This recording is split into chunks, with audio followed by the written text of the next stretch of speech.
নড়াইলের গাবতলা বাজারে ভোক্তা অধিকার সংরক্ষণ অধিদপ্তরের অভিযানে প্রতিষ্ঠানকে জরিমানা করা হয়েছে। সোমবার ২৩ জুন দুপুরে মেয়াদোত্তীর্ণ পণ্য বিক্রি ও মূল্য তালিকা না থাকায় জননী ফার্মেসি, চাঁদনী স্টোর ও খান স্টোর সহ মোট ৫,০০০ টাকা জরিমানা করা হয়েছে। অভিযান পরিচালনা করেন নড়াইল জেলা ভোক্তা অধিকার সংরক্ষণ অধিদপ্তরের সহকারী পরিচালক শামীম হাসান। অভিযানের সময় মেয়াদোত্তীর্ণ পণ্য জব্দ করে জনসম্মুখে ধ্বংস করা হয়। অভিযানে আরও উপস্থিত ছিলেন জেলা ক্যাবের সেক্রেটারি, অফিস সহকারী বিউটি খানম ও পুলিশ সদস্যবৃন্দ। কি অবস্থা? এটা তেল বিক্রি করেন, তেলের দাম লিখছেন, তেল দাম কত বলেন? কই সে লেখা কো?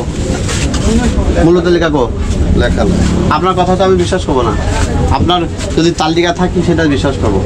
90 দিন দাম কত? দাম লেখা নাই। দাম লেখা ছাড়া কোনো পণ্য বিক্রি করতে পারবেন?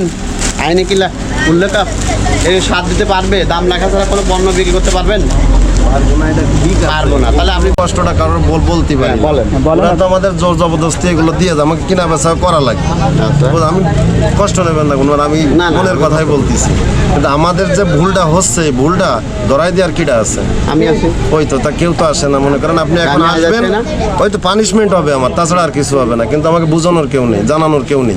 সাধারণ ভোক্তাদের উদ্দেশ্যে জানানো হয়, পণ্য কেনার সময় বিএসটিআই সিল, স্পষ্ট মূল্য তালিকা ও মেয়াদ দেখে নেওয়া আবশ্যক। জনস্বাস্থ্য রক্ষায় আমাদের সকলকে হতে হবে সচেতন। আইন প্রয়োগের পাশাপাশি চাই সচেতন নাগরিকের অংশগ্রহণ।